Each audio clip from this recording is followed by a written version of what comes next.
welcome to the Waseda Marketing Forum Shinninkai. This is our 10th anniversary, which is sort of remarkable in a way, given our humble origins and our continued humble state. But we're here. As a Stephen Sondheim lyric puts it, plush velvet sometimes, sometimes just pretzels and beer, but we're here. And we are here. And you know I don't use the marketing forum as my bully pulpit, but customer service is something that's very dear to my heart as a subject. And it's also a very important part of everything that is done in the commercial world. And so I intend to continue to study it. And by the way, those of you who sent me your anecdotes and case examples in response to our survey request, thank you very much. Those of you who have not yet sent in your examples, please do so, because everybody's got at least one story, and most of us have more than one. And they are all useful, and they all lead into an analysis of what is wrong or what is right. So thank you very much. I just want to make one announcement to remind you that our next marketing forum will be Thursday, February 10th, and our speaker will be Mark Kremer, who is CEO and President and Representative Director of MRM Worldwide Japan. And he'll be talking about social branding globally, which I think is very nice because it's sort of a segue to some of the things I'm going to be talking about this evening. Customer service. By the way, I'm going to do my survey.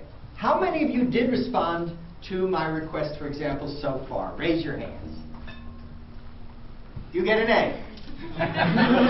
The rest of you, the jury is still out, so please do send in your examples because they are important.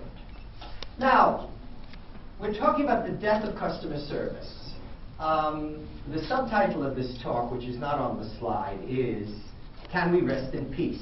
And afterward, after I'm finished, we can discuss that. But by the way, if you have a question or a comment, just raise your hand. I have absolutely no objection to stopping my monotone and listening to you.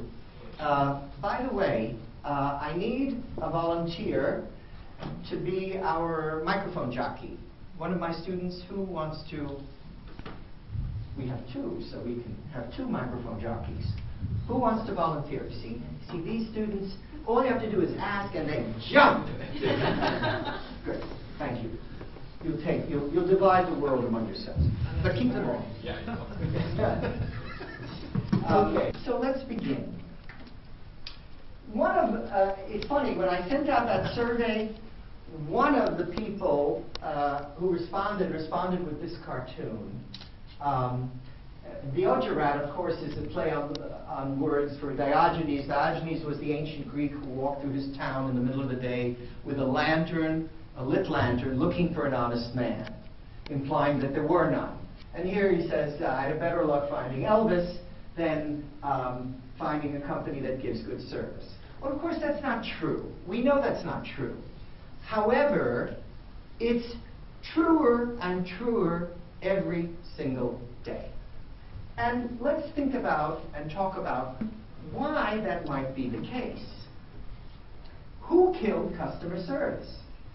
Now here on this slide, what you see are a couple of things that might be responsible. This is an automation system pyramid. We confront automation every day when we have to get customer service. And here you have the self-check-in and the self-checkout, two incredible inventions of the last 20 years, which I hate. Some people like the self-checkout. How many of you like the self-checkout? See? And all of you are under 35 years of age.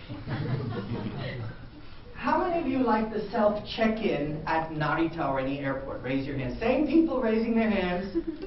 Same demographic. Well, no, not just a few people. I mean, maybe I'm just a Luddite. I don't know. For me, the self-check-in is frustrating and not at all efficient, because you put the passport in and then you have to take it out and put it in a different way, and then, you know, it gives you a seat, and then you want to change the seat, and it doesn't respond. You can't change the seat once you get the seat. But if there was somebody behind the counter, you could say, please, I don't want this seat. Could I have another one? And here, of course, yes.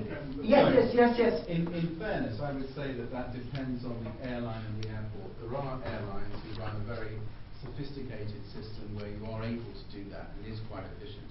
And not only that, you're absolutely right. And not only that, but let's say you're taking a shuttle from between New York and Boston.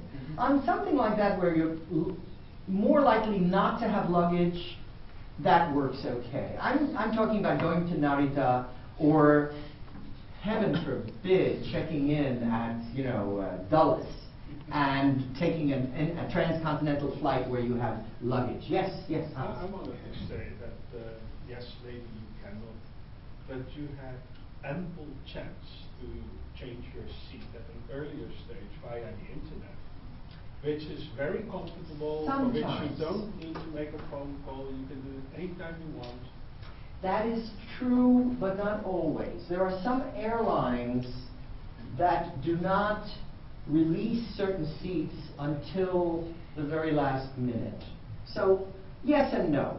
The point is that I'm not saying that it's the worst thing on earth, but I am saying that it's not as comfortable for me as having somebody there. And by the way, because if you're doing a transcontinental flight, it may be a little confusing. There's always somebody there pushing the screen for you anyway.